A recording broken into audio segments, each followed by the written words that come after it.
അസ്സലാമു അലൈക്കും വറഹ്മത്തുള്ളാഹി തആല വബറകാതുഹു. ഹബീബായ റസൂലുള്ളാഹി സ്വല്ലല്ലാഹു അലൈഹി വസല്ലമ തങ്ങളുടെ സഹാബത്തിന്റെ കൂട്ടത്തിൽ വലിയ സമ്പന്നരുമുണ്ട്, എന്നാൽ പറ്റേ പാവങ്ങളുമുണ്ട്.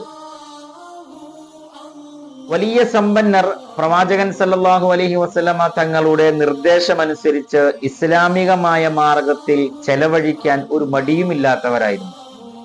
മഹാനായ ഉസ്മാൻ ഇബ്നു അഫ്ഫാൻ റളിയല്ലാഹു തആല അൻഹുവിനെ പോലെയുള്ള വലിയ സഹാബാക്കൾ ഇസ്ലാമികമായ മാർഗത്തിൽ ധാരാളം സമ്പത്തുകൾ ചെലവഴിച്ച് അള്ളാഹുവിന്റെ അടുക്കൽ വലിയ സ്ഥാനമാനങ്ങൾ കരസ്ഥമാക്കിയവരാണ്.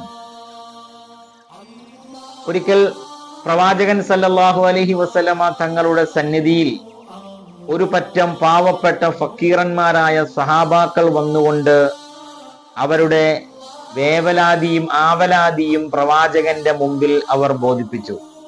അവർ പറഞ്ഞു, നബിയെ, വലിയ വലിയ സമ്പന്നരൊക്കെ അവർ അള്ളാഹുവിന്റെ മാർഗത്തിൽ സമ്പത്ത് ചെലവഴിച്ച് ഉന്നതമായ സ്വർഗത്തിന്റെ വലിയ പദവികളിലേക്ക് ഉയർന്നു പോയവരാണ്.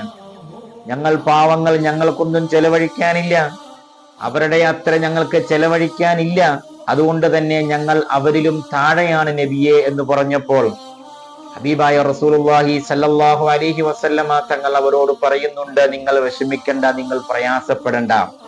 സമ്പന്നർ എങ്ങനെയാണോ അള്ളാഹുവിന്റെ മുമ്പിൽ സ്ഥാനമാനങ്ങൾ കൈവരിച്ചത്, അതുപോലെ നിങ്ങൾക്കും അള്ളാഹിന്റെ മുമ്പിൽ വലിയ സ്ഥാനമാനങ്ങൾ ലഭിക്കും. അതിന് നിങ്ങൾ ചെയ്യേണ്ടത്, കൃത്യമായി നിങ്ങളുടെ നമസ്കാരങ്ങൾക്ക് ശേഷം നിങ്ങൾ കൃത്യമായി അള്ളാഹുവിന്റെ മുമ്പിൽ സുബ്ഹാനല്ലാഹ്, അൽഹംദുലില്ലാഹ്, അല്ലാഹു അക്ബർ എന്ന് 33 വട്ടം ചൊല്ലുക.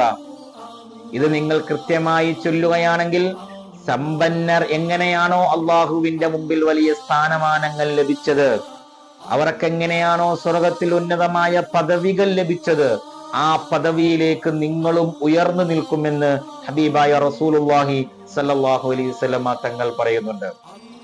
അല്ലാഹു തആല അനുഗ്രഹിക്കട്ടെ.